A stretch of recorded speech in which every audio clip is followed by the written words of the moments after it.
Hi, my name is Bernie. I live in Fargo, North Dakota and teach at North Dakota State University. I'm married to a wonderful wife, Anna, who teaches at MSUM over in Moorhead, and we have a 16-year-old daughter.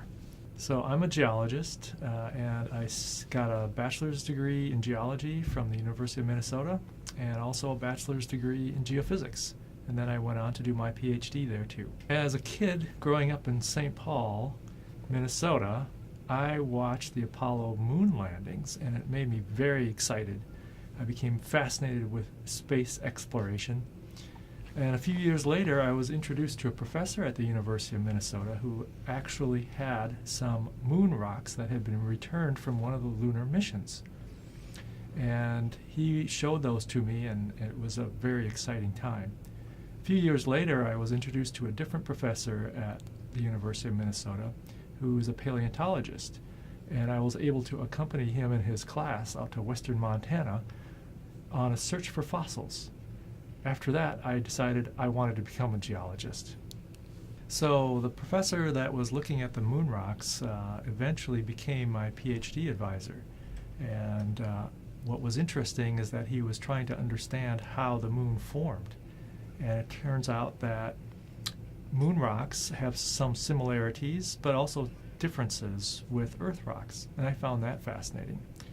The other professor, who was the paleontologist, was looking for evidence of early mammals that flourished shortly after the dinosaurs became extinct.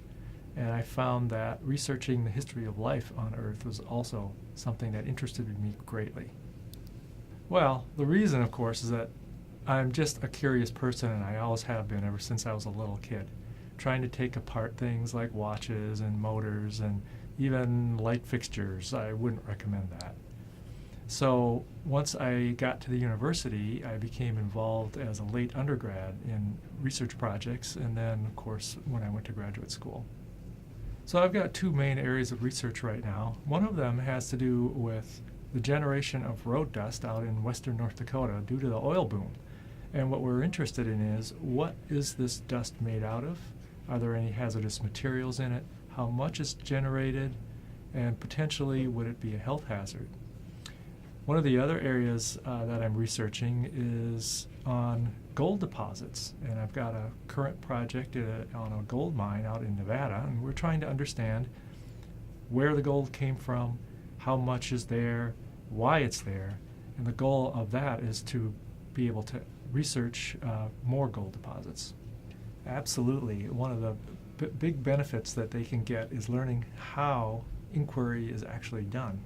For example, first of all, it's fun, and you might find something that is unexpected along the way.